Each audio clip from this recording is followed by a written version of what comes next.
As Flight 312 cruised at 30,000 feet, most passengers relaxed in the tranquil cabin. But Jessica Davis sat rigid, clutching her temples, her face contorted in pain. Every few seconds, she tensed, battling waves of a relentless headache. Her silent struggle contrasted sharply with the peaceful ambience around her. Jessica had just completed a demanding 3-week volunteer mission in Central America. As a dedicated nurse practitioner, she had set up mobile clinics in remote villages, working tirelessly under tough conditions. Her trip was extended when a dengue fever outbreak swept the area, and she stayed to help treat patients and train local volunteers. Though exhausted, she felt fulfilled by her work. The thought of reuniting with her family had been Jessica's anchor throughout her mission. She hadn't seen her husband or 2 young children in nearly a month, and nightly video calls were her solace. Her children's laughter and her husband's support gave her the strength to persevere, reminding her of the love waiting for her back home. As the plane ascended into the clouds, Jessica let herself daydream about her return. She'd picked up small, meaningful gifts for her kids from a local market, a set of colorful wooden puzzles for her 5-year-old son and handmade dolls for her 8-year-old daughter. She could already imagine their excited squeals as she presented the surprises, their joy fueling her own. The thought of reuniting with her husband also brought her comfort. She longed for a quiet dinner together where she could share the emotional highs and lows of her trip and find solace in his unwavering support. But now, as the minutes stretched into hours, a sharp, unrelenting pain was stealing Jessica's focus. It wasn't just exhaustion. Something was wrong. The pain radiated from her temples, pulsing with a force that made her head throb. Despite her medical expertise, she struggled to identify what might be happening. Was it a migraine, dehydration, or something more serious? She'd pushed herself to the brink over the past few weeks, and now her body seemed to be demanding attention she couldn't ignore. Jessica tried to breathe deeply, forcing herself to relax, but the pain refused to subside. As the plane sped toward its destination, her thoughts oscillated between the relief of returning home and the mounting fear that she might not make it there in the condition she'd hoped. As the plane glided through the clouds, Jessica shifted in her seat, her excitement about returning home overshadowed by an escalating headache. It wasn't an ordinary headache. It felt as though a vice was tightening around her skull, each pulse sensing painfully with her heartbeat. Sharp, stabbing sensations radiated behind her eyes, leaving her feeling disoriented and nauseous. The pain was unrelenting, like needles pressing into her temples, leaving her desperate for relief. The brightness of the in-flight entertainment screen only intensified her discomfort, its glaring light cutting through her closed eyelids. Jessica shielded her face with her hands, hoping to dull the pain. She tried focusing on the in-flight movie, but the throbbing ache made it impossible to concentrate. Finally, unable to endure the agony any longer, Jessica pressed the call button for assistance. Within moments, Carly, a flight attendant with a warm and professional demeanor, approached her seat. "Hi there," Carly said gently, crouching slightly to meet Jessica's gaze. "I noticed you called. How can I assist you?" Jessica forced a faint smile, wincing as she adjusted her position. "I'm sorry to bother you," she began, her voice strained, "but I have an awful headache. It's really severe, and nothing I do seems to help." Carly's expression softened with concern as she assessed Jessica's condition. "I'm so sorry to hear that," she said, her tone reassuring. "Let me get you some water and an ice pack for your head. Have you eaten or drunk anything recently that might have triggered this?" Jessica shook her head slowly, the motion intensifying her pain. "No, nothing unusual.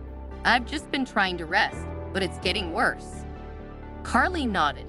"Okay, I'll be right back with some water and an ice pack. If you're comfortable with it, I can also check if there are any pain relievers available."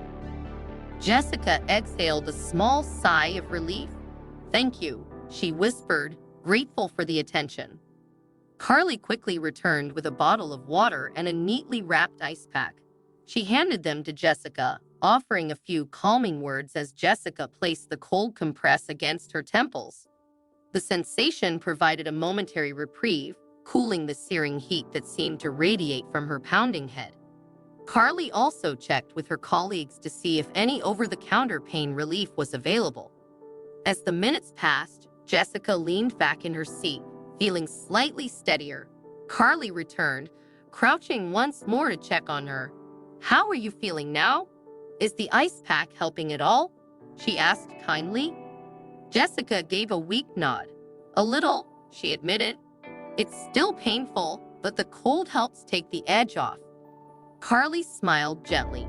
"I'm glad to hear that. Please don't hesitate to let me know if there's anything else you need.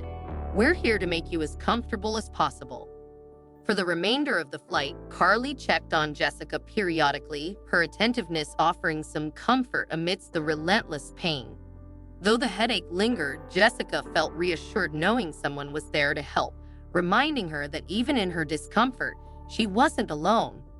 "That would be great, thank you," Jessica said, managing a faint smile despite her discomfort. As Carly turned to fetch the supplies, she couldn't ignore the concerning details she had noticed. Jessica's skin was unusually pale, her hands trembled slightly, and faint dark circles were forming under her eyes. An odd rash peeked through where her hair was thinner. Even more troubling, Jessica's breathing seemed labored, and Carly's instincts told her this was more than a severe headache. "Are you feeling any other symptoms?" Carly asked gently, her concern evident. "You don't look so good." Jessica hesitated before replying.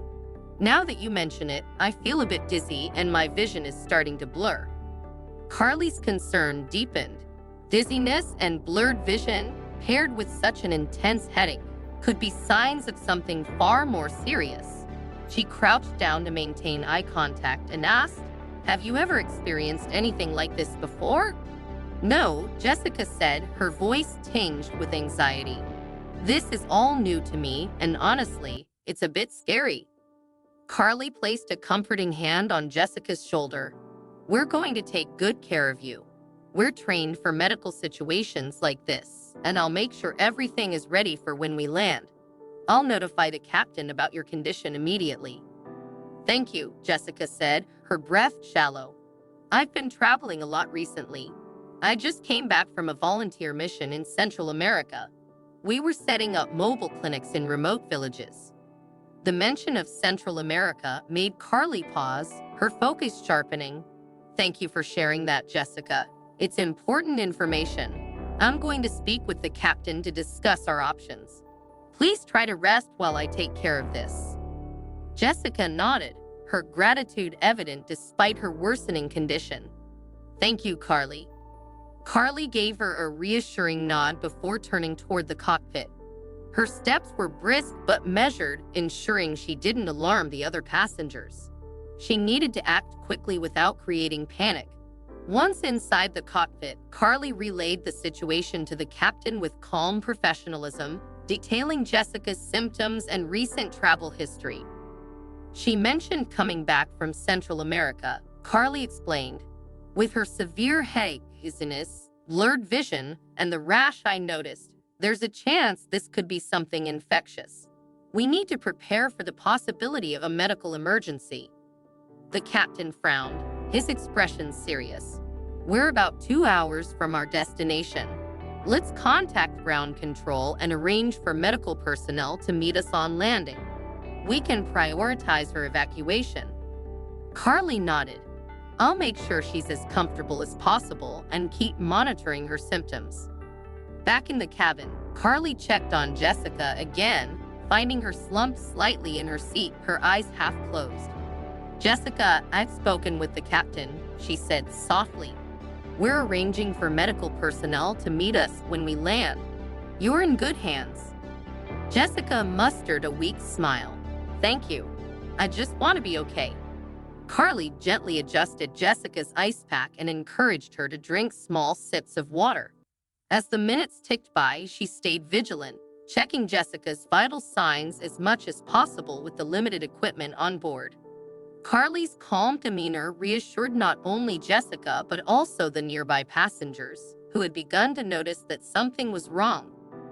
In her mind, Carly couldn't shake the thought that Jessica's symptoms could be tied to something she encountered during her mission in Central America. The possibility of exposure to an infectious disease, like dengue fever or even malaria, loomed large. She silently prayed for Jessica's strength and the team waiting on the ground to act swiftly. As the plane began its descent, Carly leaned close to Jessica. "We're almost there," she said gently. "Hang in there. Help is waiting." Jessica nodded weakly, her eyes fluttering closed as the pain seemed to overwhelm her again. Carly squeezed her hand lightly, offering silent encouragement. She stayed by Jessica's side until the wheels touched the ground, ready to hand her over to the medical team that would take her care to the next level. Upon entering the cockpit, Carly quickly relayed the critical details to the captain. "We have a passenger experiencing severe symptoms mid-flight. She recently returned from a volunteer mission in Central America," she explained with urgency. The captain's expression grew serious as he processed the information. "Understood. I'll contact air traffic control immediately to arrange medical assistance upon landing. We'll expedite our descent to ensure she gets the care she needs as soon as possible." "Thank you, Captain," Carly said, nodding with relief as she turned to return to Jessica. Back at Jessica's seat, Carly knelt beside her, maintaining a calm demeanor to reassure the distressed passenger. "Jessica, the captain is arranging for emergency medical help to meet us on the ground. We're doing everything we can to get you through this." Jessica managed a faint smile despite her growing discomfort. "Thank you so much. I don't know what I'd do without you," she whispered. But Carly noticed Jessica's condition was deteriorating rapidly. Her speech began to slur and her movements became uncoordinated. Alarmed, Carly asked, "Jessica, can you describe how you're feeling now?" Jessica's words came out slow and muddled. "My head feels like it's splitting, and my arm, it's heavy," she said, her left arm hanging limply at her side. Carly's training kicked in immediately. These were signs of a potential stroke. She pressed the call button urgently, signaling the captain once more. "Captain, the passenger may be experiencing a stroke.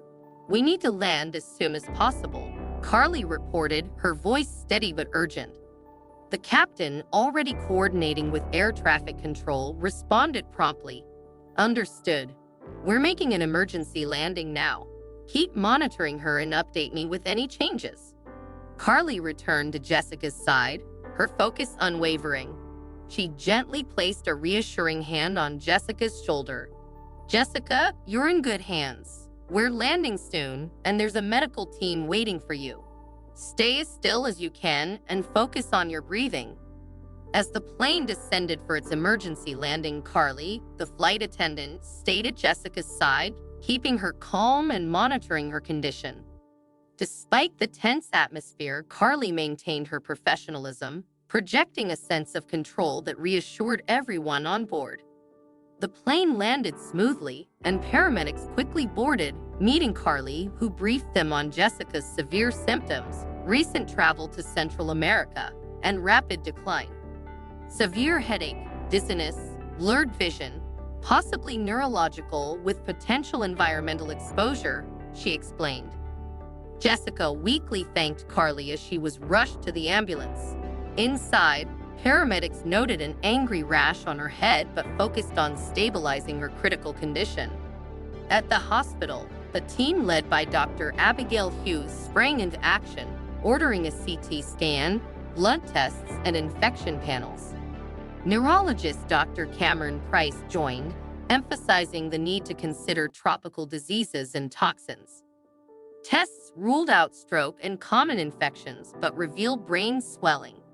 Jessica's mention of working near mining operations and drinking odd-tasting water prompted Dr. Hughes to order toxicology tests, which confirmed thallium poisoning from contaminated water. Immediate chelation therapy improved her condition within 24 hours. Further investigation exposed the mining company's improper waste disposal, prompting regulatory action, cleanup efforts, and medical aid for affected communities. Jessica's recovery became a catalyst for change, highlighting environmental dangers and inspiring her advocacy for safer practices, ensuring others would not face the same peril.